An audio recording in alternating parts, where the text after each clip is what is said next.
Good afternoon, everyone. This is Ben Cafardo with ESPN Communications. Welcome to ESPN's NBA Start of Season Media Conference Call. As always, we appreciate the members of the media who have joined our call and who regularly attend these calls. Thank you for all you do, and good luck as we start the 2017-18 season. Tips off next week. ESPN has 2 primetime doubleheaders on Wednesday and Friday. Overall, this season, ESPN and ABC are going to combine to broadcast 104 regular season games. It's our largest regular season schedule ever. We tip off next Wednesday at 7 p.m. Eastern with an exclusive telecast of the Philadelphia 76ers versus the Washington Wizards, followed by the San Antonio Spurs versus the Minnesota Timberwolves. On the line today, we have ESPN's top NBA analysts, Jeff Van Gundy and Mark Jackson. This duo has called more NBA finals together than any other broadcast team, and more NBA finals as individuals than any other finals analysts. Jeff will be working Wednesday's 76ers versus Wizards telecast, while Mark will be on the Spurs versus Timberwolves game. So thank you, as always, for joining. There will be an audio replay and transcript of this call available this evening on ESPNMediaZone.com, and it will be issued to media in a press release as well. One other note, housekeeping note before we get started, I'll mention that this coming Monday, October 16th, we'll have a second media conference call with former NBA Finals MVP Paul Pierce, who we recently announced has joined ESPN as a studio analyst. So with that, let's get right into your questions for Mark and for Jeff. We'll start in some of the markets where we open and have telecasts next week. Let's go to Donald Hunt with the Philadelphia Tribune, and then we'll go to Zach Rosen with Wizards.com. Donald. Okay. Thanks a lot, Ben. Just for Jeff, I guess, because he's going to be doing the Sixers game. Jeff, give me your thoughts on the Sixers and Joel Embiid, and can they get to the playoffs? Well, if Joel Embiid is able to, remain healthy, and I don't know what that means, let's say 70 games, they'll make the playoffs. And he's that good. He's that dominant. He's talented. And what I love about him is he's got a competitive mean streak about him, too, that I think when you're trying to break through a historic amount of losing that they've done, you need that one star that has a competitive streak to him. I like the addition of J.J. Redick. He's a pro's pro, puts a lot of shooting around. They're better players, can work off baseline screens, and then obviously Ben Simmons. I haven't seen yet, but obviously their size with him and Embiid on the floor, their length is terrific. So they're a really good team, and if Embiid stays healthy, they'll make the playoffs. Okay. Thank you, Donald. Let's go to Zach Rosen with Wizards.com, followed by Charles Hallman with the Minnesota spokesperson. Hey guys, this one's for Mark. Mark, you're a former point guard. What do you see as kind of the next step for John Wall as he enters this season with higher expectations and, a team around him that's going to be here a while? Well, I believe that John Wall has done a tremendous amount individually in this league. There's no question about it. I think the next step is to continue to progress collectively as a team. He's a leader. He's a franchise, point guard, franchise player. He's in the discussion with the best in the business at his position. And I think that people are underestimating, the Wizards. We jump towards Cleveland and towards Boston. I think the Wizards are in that discussion, staying healthy and with dynamic backcourt. They have size, they have length, they have shooting ability. It's a dangerous basketball team. So I think the next step for him is not individual because he's in discussion. I think it's collectively as a team the Wizards continuing to progress and go deeper and deeper. Thank you. You got it. Thank you. Let's go to Charles Hallman with Minnesota Spokesman, followed by Alex Squandros with New York Post. Charles. Yes, thank you. This is for Mark and also for Coach as well. Minnesota was picked to be the most improved team this year. They also was picked that way last year by the GMs. What can you say about the changes that they made, and have they made enough to make that big jump to the playoffs after being out of the playoffs for so long?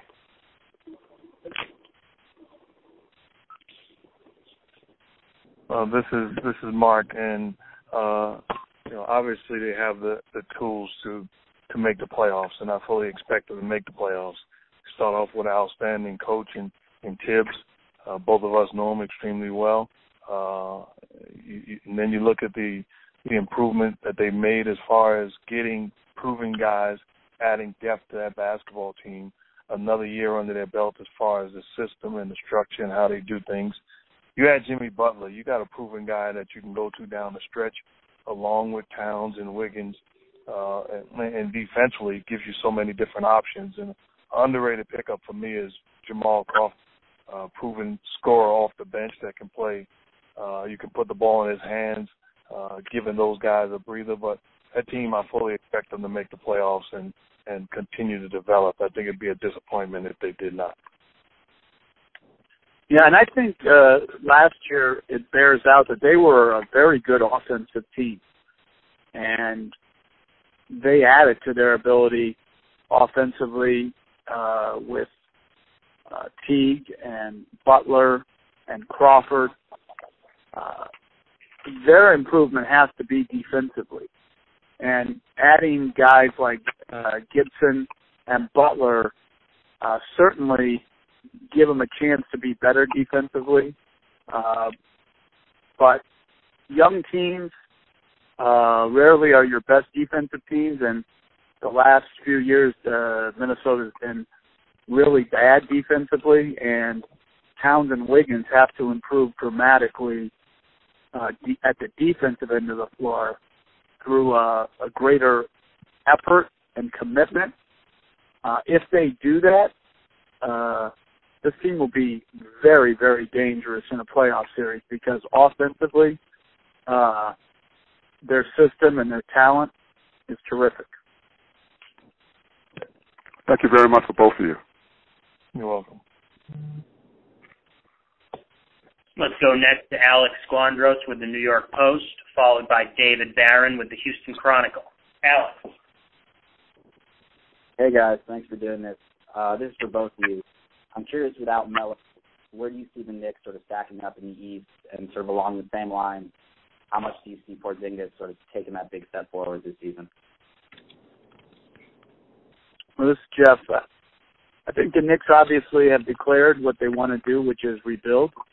And so much is going to be, this season is going to be about Porzingis and Hernan Gomez, their development, and Frank's ability to learn the NBA quickly at a difficult position and get him significant minutes to grow. This is a great opportunity for Porzingis. Hopefully he can remain healthy. I did not think he made the jump that everyone expected last year. There was a lot of commotion and noise last year that surrounded the Knicks that didn't have anything to do with winning or development. So this year, hopefully, it's a calmer environment. But he's got to take responsibility and accountability for doing what great players do, which is produce every night and unite your team through your effort and unselfishness. Well, this is Mark. I don't know if you asked a question about Melo or you just threw his name in there. I didn't hear it. I'm sorry. Yeah, Mark, I was just saying, without Melo, where do you think the Knicks are going to stack up in the East, and how much will they struggle without him? Okay, I got you. Well, they're gonna miss Carmelo Anthony, and it reminds me to a lesser degree, obviously, in my opinion, the greatest Knick of all time is Patrick Ewing. You appreciated him more as a fan and a New Yorker after he left. Certainly they understood his greatness and they appreciated him, but not the same way until he was no longer in uniform. And I think the way that Carmelo Anthony has handled himself last year and during his stint with the New York Knicks, he's been the ultimate pro through adversity. He continued to show up and do what he does best, which is score the basketball and try to put that team in position to win. So they're going to miss him. That being said, it's like Jeff said, they've declared their stance. They are in a rebuilding mode. I think what you look at as a fan or somebody within the organization or around the league is to what level do they compete. We understand that they're going to be outmatched at times, but you can win games in this league by playing hard, by defending and competing, and that'll be the thing that I'll be looking at as the end of the game to see just how good they can potentially be. Thanks, guys. Thank you. Let's go to David Barron with the Houston Chronicle, followed by Steve Ashburner with NBA.com. Gentlemen, what are the primary challenges for the Rockets as they enter this new era? And do either of you have any comments back and forth between James Harden and Kevin McHale? Well, this is Jeff. I think the challenges, David, are those challenges that come with high expectations and then, you know, the sharing aspect that goes along with adding another great player into your mix. So sharing the ball, the responsibility, the credit, the blame. But there's no doubt that the addition of Chris Paul makes them a much more dangerous team in the playoffs, as do the underrated signings of P.J. Tucker and Luke Mbute. So I think they had a great offseason. They're a more versatile defensive team, and I think they're going to have a great year. And as far as the Harden and McHale thing, I thought Kevin's I did not see that as a criticism at all. I think 99% of what he said was very, very positive about the greatness of James Harden. I think his major point was he thought that Chris Paul's personality will help Harden as a player and will help their team. So I think it was much ado about nothing. And, you know, Kevin McHale works for Turner and is paid for his opinion. And so I have no problem with him stating his opinion. And Harden had his opinion of the opinion, and that's fine. But I think, in general, Kevin's comments were very pro-Harden and pro-Rockets. And this is Mark. I thought they did a great job of, you know, adding pieces in the offseason, put themselves in position to continue to progress in the Western Conference and their hopes of winning it all.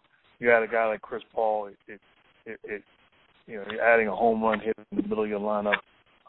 It takes the pressure off of James Harden, forcing him to be great every single night and every single possession, making plays for himself or for his teammates. I thought down the end of the season last year, he physically was worn out because of the demand that was put on him. And rightfully so. If you got him, you got to use him. But I think adding these pieces, especially Chris Paul, you can take the ball out of his hands and give him a breather during the course of the game and during the course of the season, which will make him fresher. So that's a dangerous team. And to your point about Kevin McHale and Harden going back and forth, I somewhat disagree with Jeff. I thought, you know, my opinion is, you know, we sit and we talk to coaches and players all the time, and we get great answers and we use them. And Jeff and I always laugh and say, you know, somebody will say, well, that's great. Well, they're not really telling the truth all the time. And so basically they told the truth this time when they're no longer together. The thing I loved about Jeff is he thought I was slow and couldn't play defense when he was my coach, and he feels the same way today. He let me know. He didn't wait until, you know, afterwards to inform everybody. But Kevin McHale is an all-time, did an outstanding job coaching those guys. James Harden is an all-time great, and I'm glad we're past that now. Thanks, gentlemen. Great. Let's go to Steve Ashburner with NBA.com, followed by Gary Washburn, the Boston Globe. Hi, guys. This is for both of you. In the wake of the league trying to improve the flow of games by actually, taking away some timeouts, we're still left with a situation late in games where instant replay can create a pseudo timeout for teams, which for a team that might have used up its timeouts is a great thing to all of a sudden have materialize. I'm wondering what sort of thoughts you might have, if anything needs to be done about those things, a way to avoid teams from huddling up under those circumstances, or is that just sort of where things have to be? Well, this is Jeff. Go ahead. Oh, go ahead, Mark. Go ahead. No, I'm sure we're going to say the same thing. Go ahead. I know what you're going to say. Okay. Well, the first thing that I would like to do is really cut back on the things that we replay and review. I think replay is good for the officials, but awful for the game. I think at the critical times, the most enjoyable times, we often have these lulls to go over and look at a monitor. And so that would be step one. Step two would be, if they do go over there, wouldn't it be great if each arena had a cone of silence that the five guys had to stand under, like go back to the Get Smart days and it just brought down and all five guys from each team had to stand in that cone of silence? What a great marketing opportunity for some company in the NBA to make more money, because it is sort of absurd that a team balls out of bounds, they have no timeouts, and they can have a timeout that they haven't earned. So I wish something could be done. Most likely nothing will be. And once again, I agree, but he takes it 10 steps further than I would have went. The first thing I would do, I totally agree with the idea of speeding it up. I do believe that it's important to get every call right, but there's obvious calls that we take more time than it calls for to get it right. We can walk over there, see the ball went off somebody's hands, and make the decision and come right back and pick up the action where we left off. And I totally agree that in situations where a team does not have a timeout, it's unfair to allow them to gather, go over a play, and come out as if it was a timeout. It's an unfair advantage, and I'm in total agreement with Coach that something's got to be done as far as that's concerned. Great. Thank you. Thank you. Let's go to Gary Washburn with the Boston Globe, followed by Tom D'Angelo with the Palm Beach Post. Hey, guys. Jeff, I know you saw the Celtics firsthand last night, and Mark, I want to get your thoughts. I mean, how tough is it to get a team together with so many new guys? I mean, they got 11 new players, and can they actually overcome Cleveland? Is that feasible, or how can Stevens put this talent together and maximize this talent when all the pressure is on them to obviously beat the Cavaliers? Well, I think you don't want to get too far ahead of ourselves and anoint them or any team right now in the preseason. But the one thing I do believe is even if Cleveland is totally healthy, I think Boston is far better equipped this year to match up effectively against Cleveland than they were last year. They are huge on the wing. So if you just think about the overall size they added to their starting lineup, if they go with what appears to be, Irving, much bigger than Isaiah Thomas, Brown and Tatum, much bigger than Avery Bradley and Crowder. And that ability to be bigger but not lose lateral speed and quickness, I think gives them a very good chance. I think Rozier continues to improve over his 3 years. I think he's done a great job of, just improving every year.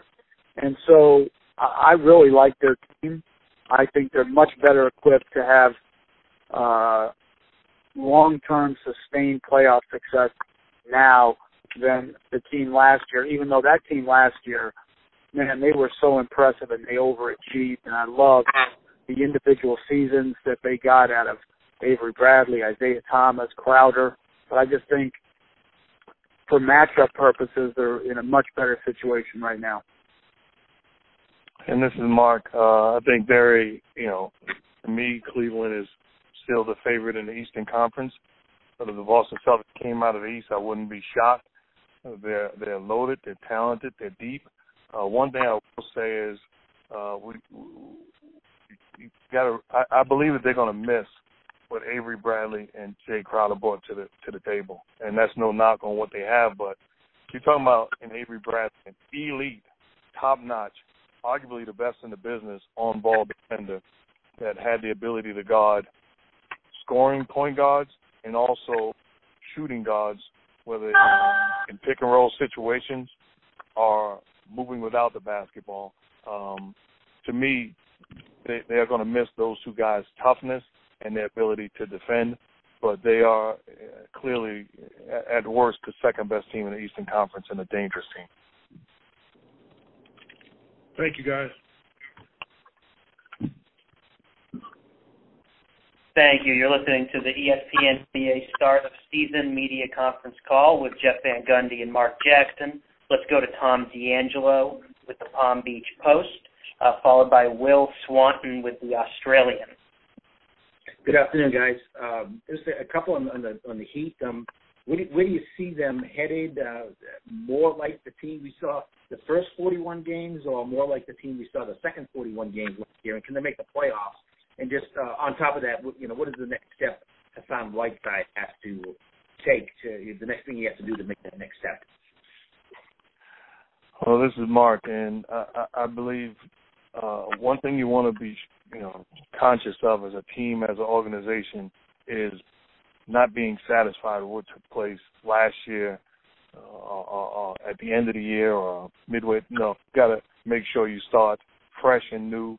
And I believe that they have an organization from top to bottom that reminds guys of that keeps it fresh, that keeps guys motivated. Eric Spoelstra, in my opinion, is one of the best in the business. He's an outstanding coach and a future Hall of Famer.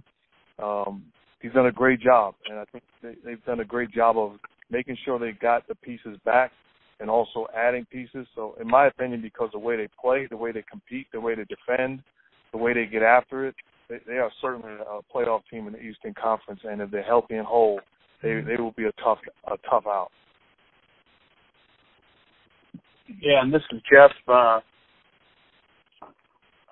would agree with Mark in that I don't know if they're either the 11-30 team or the 30-11 team because every year things change, team dynamics change, people get paid, and you don't know how that impacts performance.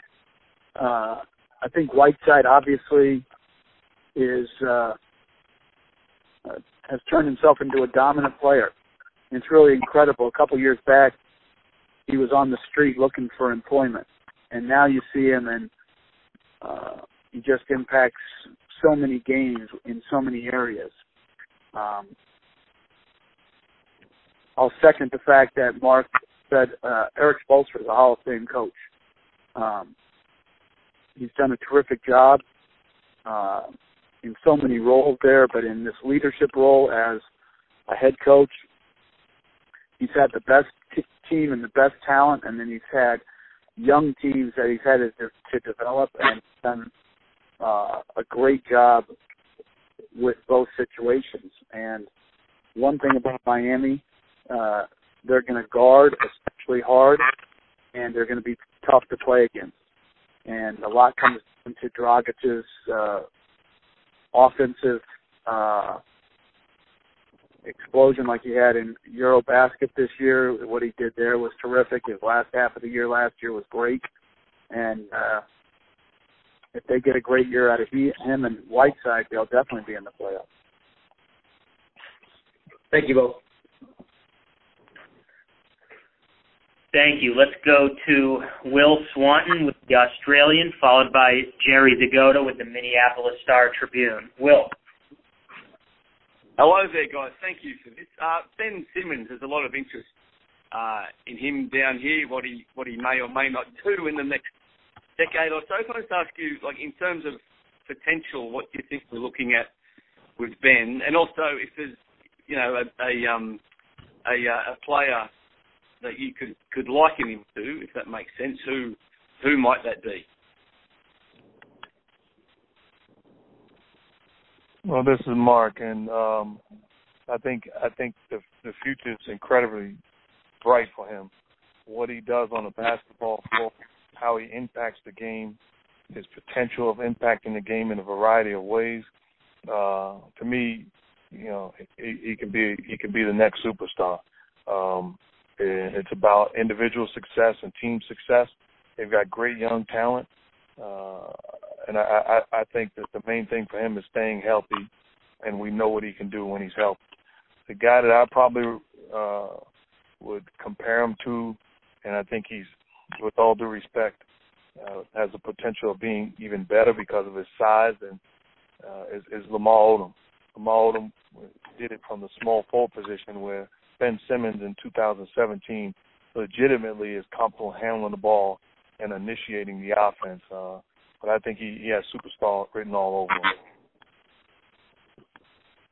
And this is Jeff. I love Simmons' ability to impact the game with the rebound and the pass. Like, a hard combination to find. A guy who can handle, pass, and rebound. Should be an outstanding defender with his length and athleticism. Right now, he takes a little bit of notoriety-wise, takes a backseat a little bit to Embiid, but his development is every bit as important as Embiid's development, and hopefully he has great health, and I'm sure his shooting will continue to improve, but his talent is unquestioned.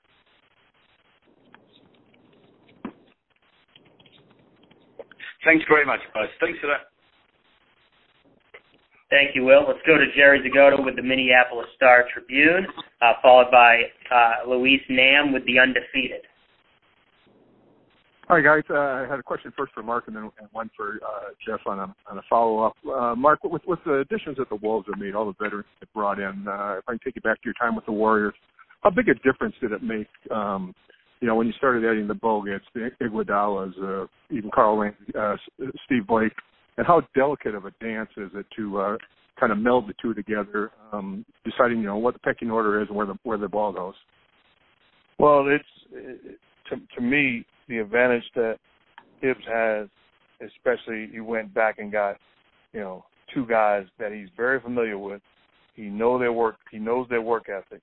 He knows that they're pros, and he knows their competitive drive in Taj Gibson and Jimmy Butler, two guys that he can trust. The concern anytime you add guys that's going to be in the rotation and a valuable piece of your team is, do they fit in? What type of person are they? What type of player? What type of competitor? That's the concern, because you can get guys that they rave about, but they can, destroy your culture, or attempt to destroy your culture by not buying in.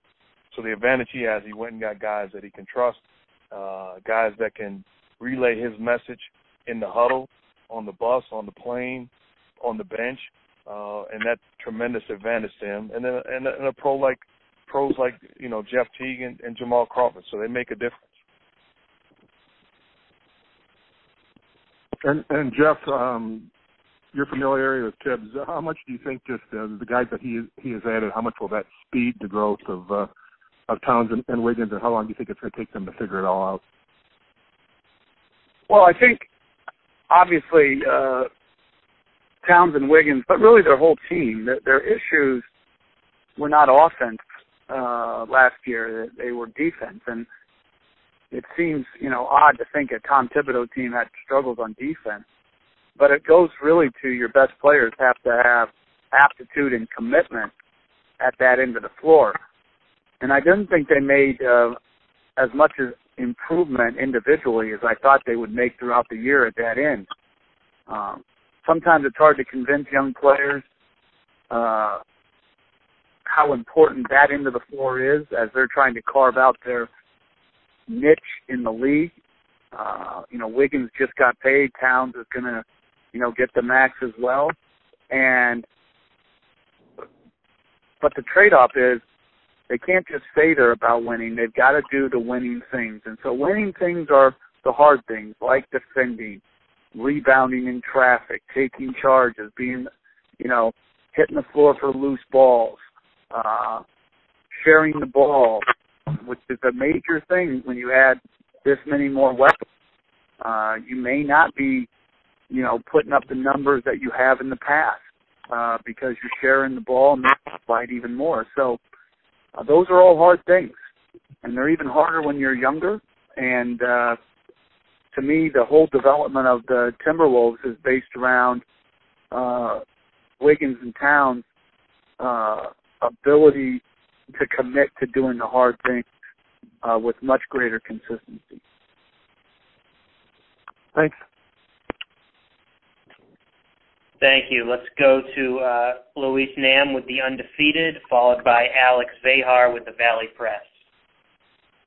And actually, Lois Nam has disconnected.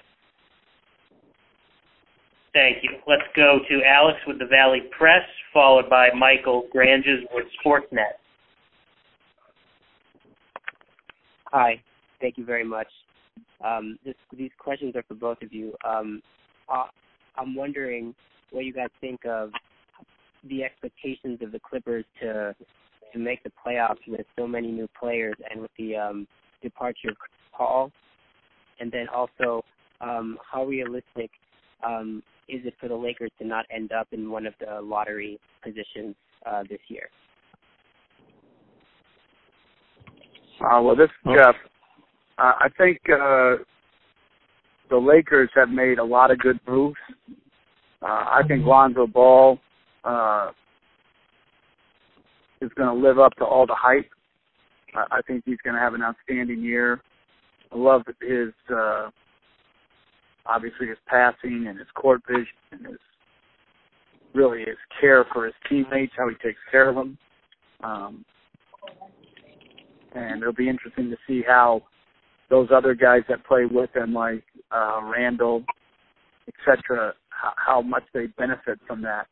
I still don't see him as a playoff team just because, the West, there's going to be good teams that don't make the playoffs. As far as the Clippers, I thought the Clippers made as good a trade as you could make, knowing that your star was going to sign in free agency if you didn't, make the trade. And so to get Patrick Beverley and Lou Williams, to me,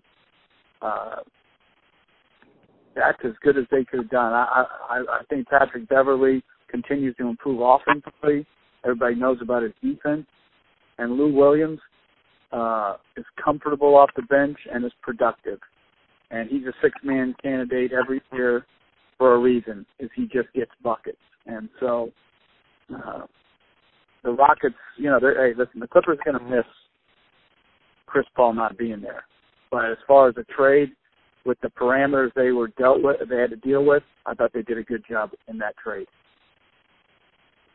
And this is Mark. I agree with Coach. When you talk about the Clippers, they did an outstanding job. They're certainly going to miss Chris Paul and what he did on a nightly basis. Just incredible leader, incredible toughness, and tremendous playmaker. But what they added in his absence, they made sure they got tough guys, tough, hard-nosed, proven, great competitors, and that's how you get into the playoffs. And adding Gallinari at the four, he can play small, and also he gets to the free throw line. He stays healthy. They certainly a team that because of who they brought in, still have the ability to make the playoffs. Looking at the Lakers, to me, it's about defending, competing in their habits. I think after you get through the first 5, 6 teams in the Western Conference, the other 2 or 3 teams that make the playoffs will be the hardest working one, the best defending one, and the one that competes on a nightly basis. That can be between 4 or 5 teams that have a legitimate chance.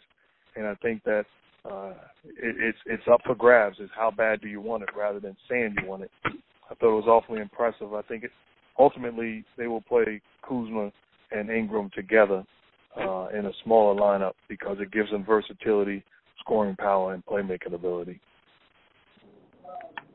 Thanks to the both of you. Thank you. Let's go to Michael Granges with Sportsnet, followed by Mariah St. Aubin with Sportsnet. And actually, Michael Grange has disconnected. Okay. Let's try Mariah from Sportsnet. Are you there?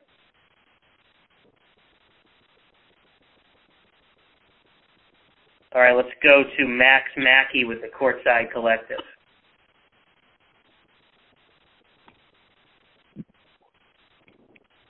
Max, are you there? Oh, one moment. His line is open.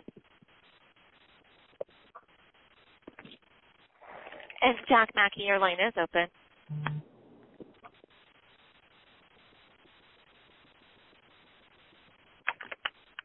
All right, Anna, let's move on to Bill Herenda. Bill, are you there? I am, guys. Thanks for the time. Quick rebuilding question. Of course, it's a results-oriented business, but for a team clearly rebuilding like Sacramento, what would you guys look at subjectively and objectively to make sure that they are making progress and, making strides to bring the franchise back to relevancy? Well, this is Mark, and I think ultimately what you look at is realistic goals. And you got to be realistic as an owner, as management, as coaching, as coaches, and also as players. They added veteran players. I go back to the same thing I talked about with the Lakers and the Clippers. If you compete and you defend, you give yourself a chance. That's a team that added some proven guys that you know what you can get from them on a nightly basis. So if I'm them, I want to continue to grow, continue to develop, and try to win during the process of improving these young players and making them more and more comfortable. Yeah, and for me, I think the commitment defensively, as Mark keeps referring to, tells you a lot about your basketball character. And so that development, to me, is often overlooked. Most people just talk about individual players, but there has to be a team dynamic where they care about the result, meaning they're going to play unselfishly, pass, and they're going to guard people. And so I'm also looking how they're going to balance out George Hill and Fox. I think they could play together, absolutely. I'm interested to see how they spread their minutes around because I think it's going to be a tough dilemma for Dave Yeager. Great. Thanks, guys. Appreciate it. You got it. Thank you, Bill. And let's finish up here momentarily. Let's just go to James Ernest with the grueling truth. Mark, I've noticed that no one has been mentioning the San Antonio Spurs. Is that because people have such expectations of them to come out and do their normal greatness, or is it just people sleeping on them?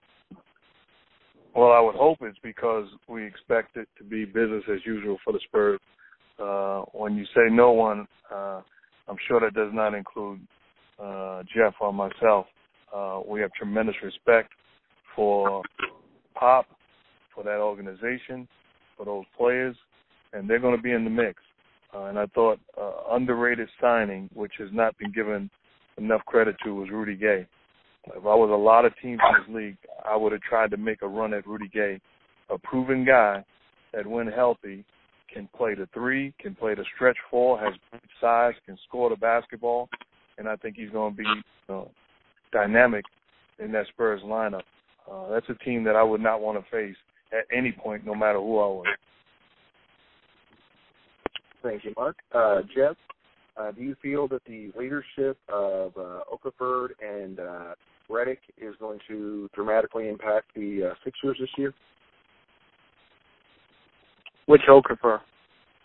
The older, Mecca. Mecca?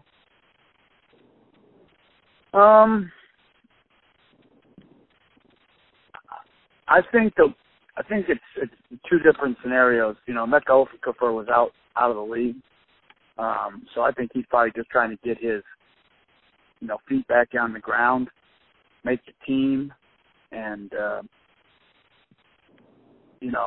fall into line. I think J.J. Redick,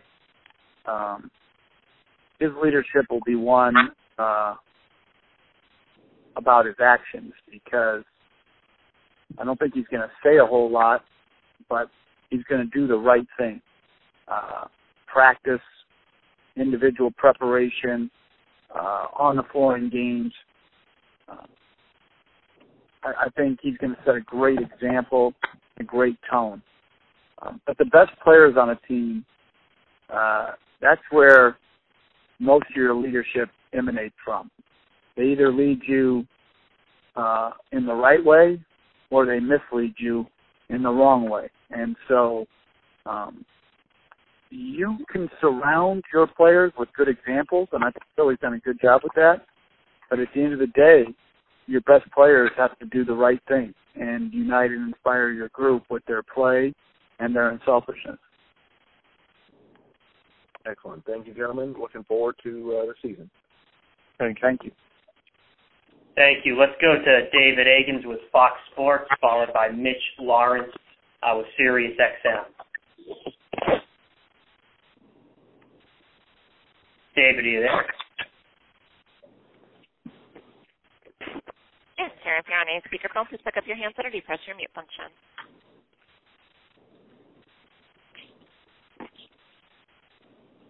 All right, can we go to Mitch Lawrence in the meantime with Sirius XM?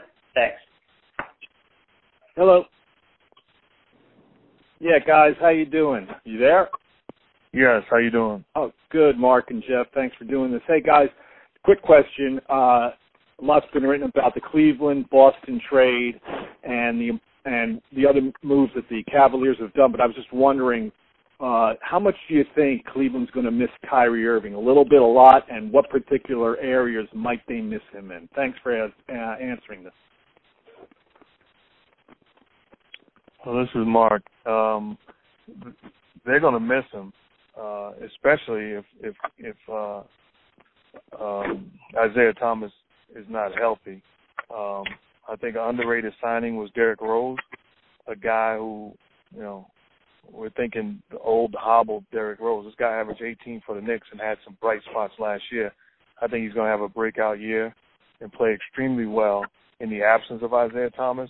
And then when Isaiah Thomas comes back, he's a guy that can play alongside of him also. But they're going to miss Kyrie Irving, his playmaking ability, his scoring ability.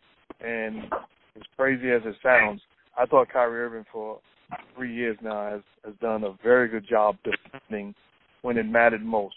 Attention to details, trying to stay at home with Curry and make him work in the finals. That's a tall task for anyone.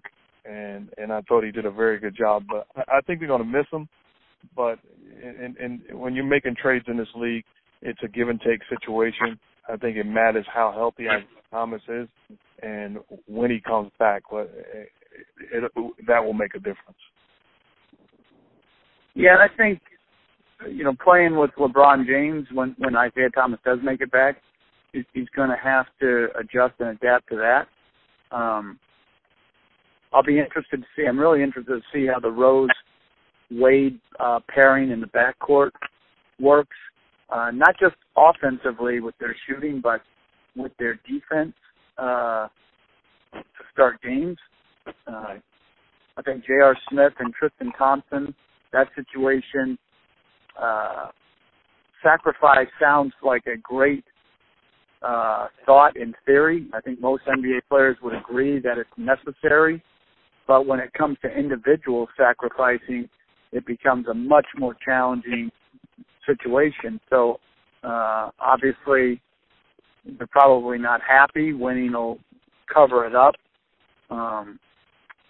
But I think that situation also is important to monitor throughout the year. Do you think, Jeff? Do you think that they'll miss Kyrie anyway in certain areas? Well, I think Mark said it too. I think his defense many times has been misevaluated, and I think the offensive ability. People talk about isolating too much, but you better have some home run hitters when it gets tough against the best defenses in the league that can make something out of nothing. And he was exceptional doing that. And I think he will be missed, and how much is dependent on Isaiah Thomas's health.